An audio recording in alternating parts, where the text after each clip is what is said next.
Welcome back to action from round 5 of the Extreme Festival of Motorsport, and it's now time for the South African Touring Cars and Supacup. Time to get that Dunlop rubber onto the track and into qualifying, the all-important qualifying here. Getting onto the front row is vital in Touring Cars and Supacup. And a brand new sponsor joins us with Wix into the mix. Great to have them on board and joining all of the associate sponsors already involved with SKF and Dunlop tyres. As I said, qualifying is crucial, and these guys are pushing it to the limit. The girls too, with Cara out there in the Cadillac Super Cup car.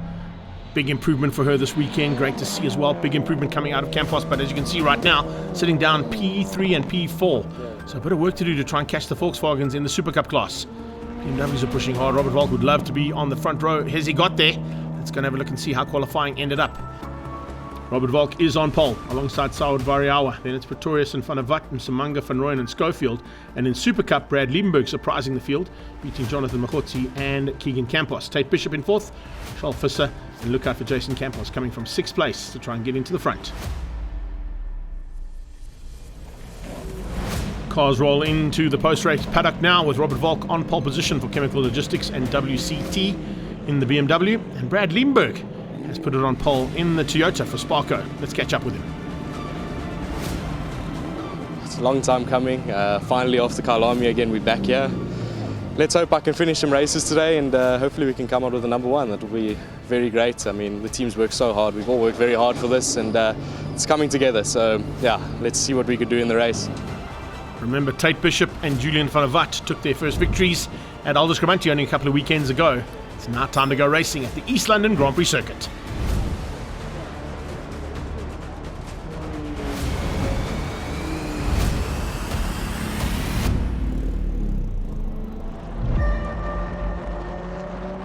We're on board with Michael Van Rooyen, high angle from the top of the windscreen, heading down towards the infamous Potter's Pass as we get underway with South African Touring Cars race number 1. Pretorius side by side with Van der Walt.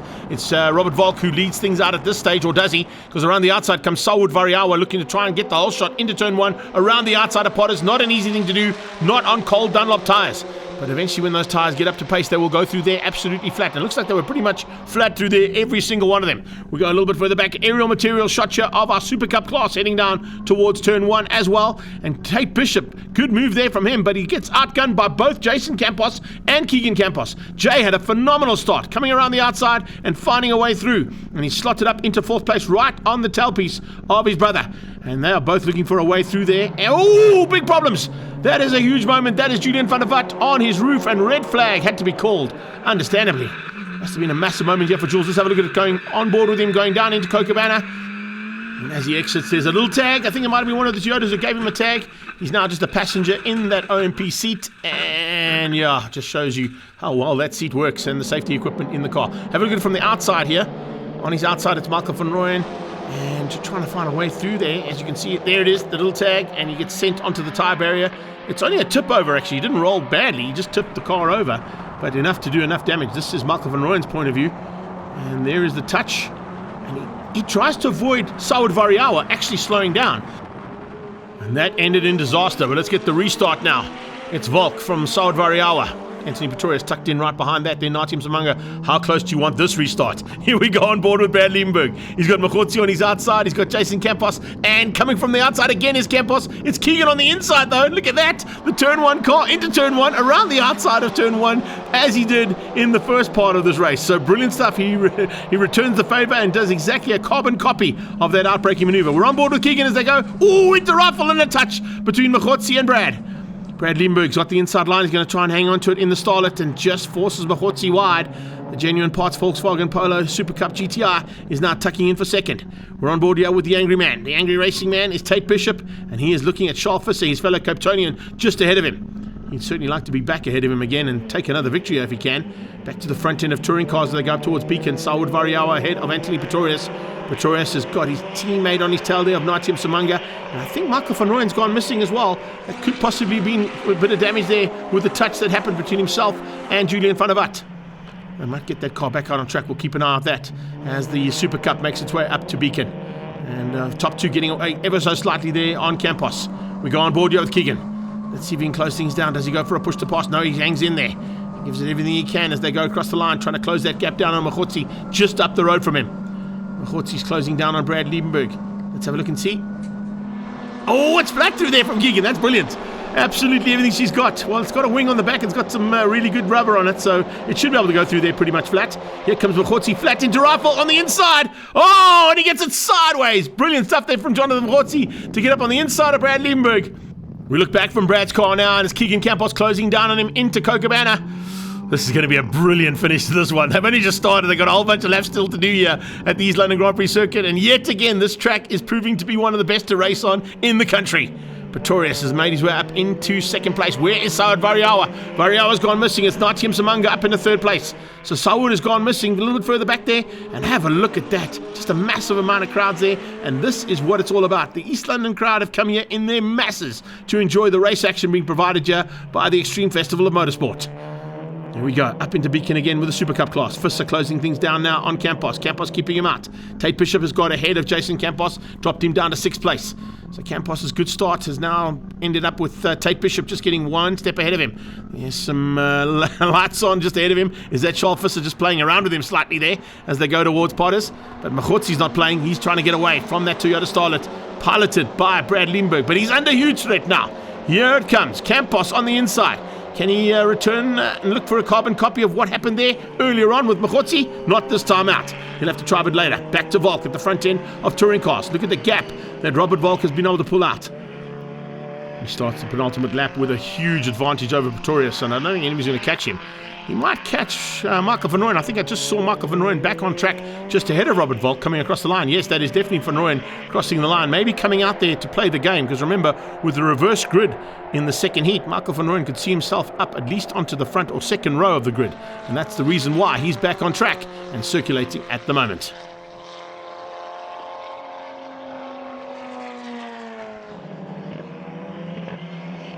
Nicky Verstappen out of shape, out of Beacon. But fortunately, I think he'll get going again. He's not in any one of these guys' harm's way. This is the front end of Super Cup again, onto the beach straight. And look at this. This is brilliant. Oh, here we go. Tate Bishop versus Visser. Cape Town versus Cape Town. He's on the inside line. Visser's going to have to look at giving him an opportunity to sneak through, and he's done that. So Visser loses out. They both went to push to pass. Tate went slightly later than what Visser did, so he got a little bit of extra power there, a little bit of drive down the beach straight, and the timing is crucial. Speaking of timing, looks like it might be checkered flag time. Now still one to go for the rest of the field, but the flag is going to be out for Robert Volk, and he's going to take the first victory here for the touring cars. Beating Anthony Pretorius to the line. A great effort there from him for Lee Thompson Racing and OMP, but here they come. The Super Cup class to the line. Machotsi's going to hang on. Machotsi could possibly take the lead of the championship here with this as well, as he comes to the line, beating out Brad Liebenberg and Keegan Campos, who we go back on board with here to finish up race number 1. Let's have a look at the official race 1 results now. Volk ahead of Pretorius, Schofield and Variawa. Machotsi beats out Brad Liebenberg for the Super Cup class, and Keegan Campos, he's ahead of Tate Bishop and Charles Visser. Further back in the pack, good little battles all the way through. Michael van Rooyen did get back on track though. That was a very important factor, and we'll see whether or not that's going to pay off for him in race number 2. Yeah, I think the second restart was much better, but obviously, yeah, it's difficult to get yourself fired up again and get the momentum going. But the car was great. First lap, it was a little bit, struggled a little bit, but after that, the car came to me. The balance was great, and yeah, the weather's been perfect. So looking forward to the reverse grid in race 2. Looks like that new helmet's working, Jonathan Machotsi, winning race number 1 for Super Cup. The championship fight is on, I tell you. After all the points that was reinstated for Keegan, this was a very welcomed addition, I must say.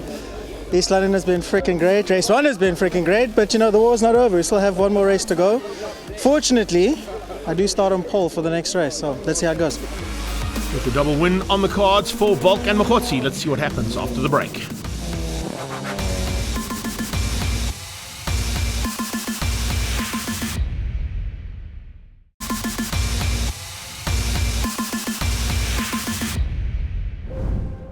On a very abrasive circuit, you can see some worn out Dunlop rubber there about to be put back into race control, because it's all going to be done one more time for race 2 of the South African Touring Cars and Super Cup.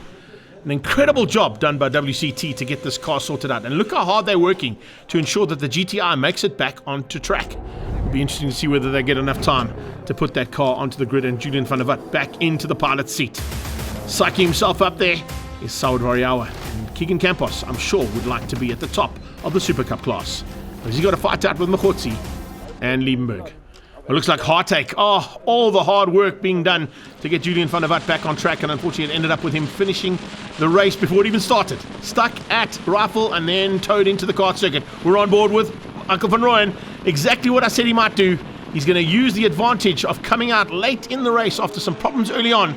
And look at this crowd. They stuck around right till the end of the day to enjoy the action from touring cars and Super Cup. And we're on board with Keegan as they go into the Super Cup. Lap 1, turn 1, and 4 cars into turn 1 usually end up in tears. Keegan backs out slightly. Brad just tucks in front of him. But it's Machotsi ahead of Visser. 1 and 2 formation flying for Volkswagen Motorsport as they head towards Rifle for the first time.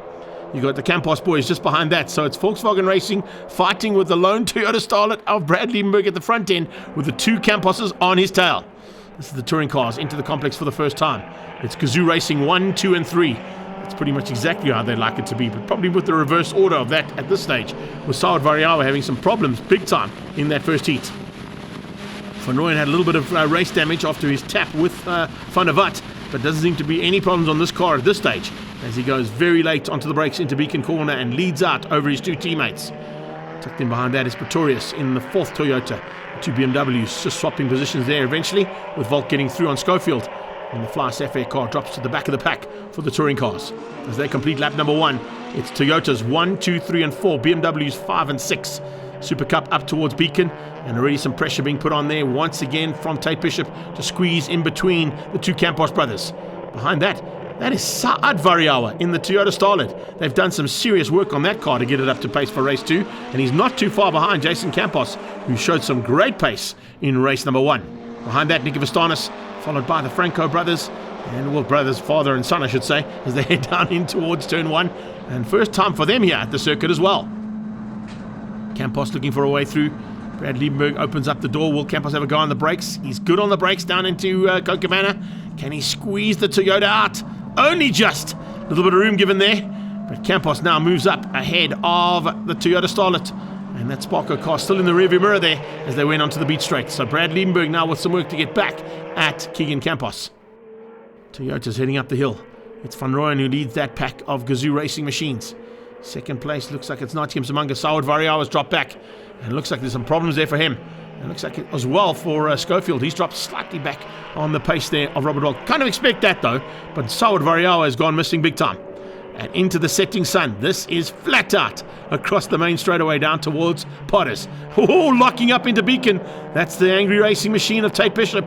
Looking very angry. In fact, pretty vicious out there to try and find a way through on Brad Liebenberg in the first of the Starlets.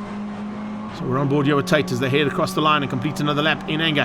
Can he get into that slipstream, possibly use it on the Toyota? Remember, the Volkswagen Polo GTI Super Cup cars are slightly more aerodynamic than the slightly bigger and chunkier Toyota Starlets. But certainly Brad Liebenberg's not worried about that right now.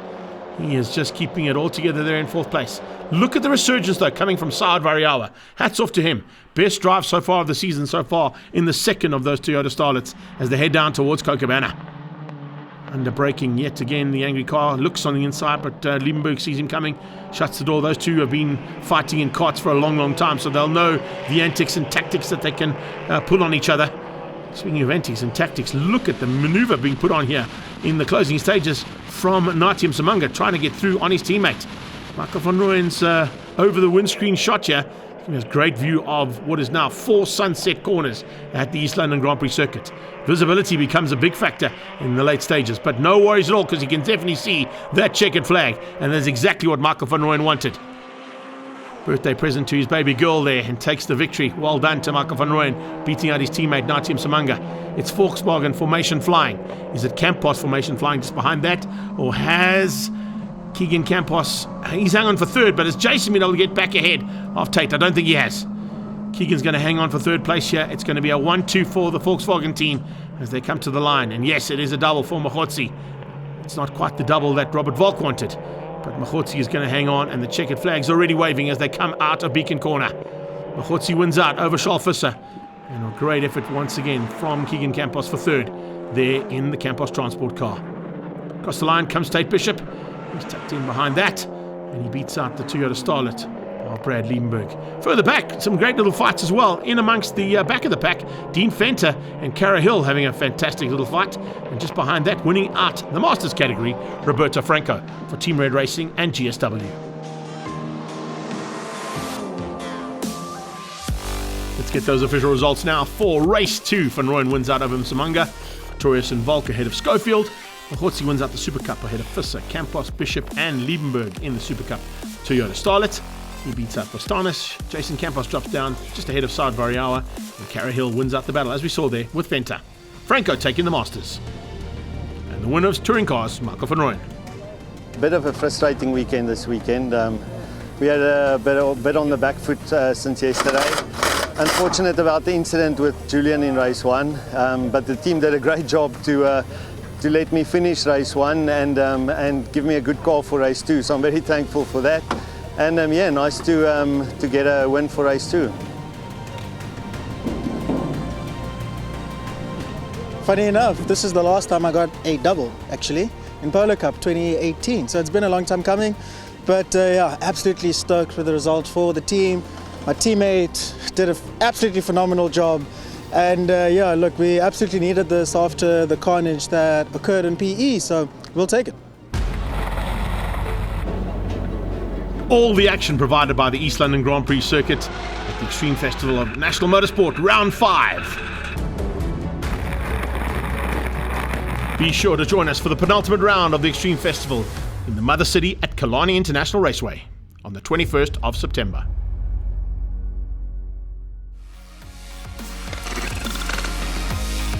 All this Extreme Festival action is proudly brought to you by Astron Energy,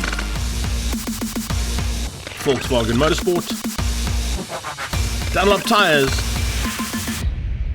and InvestChem Chemical Logistics.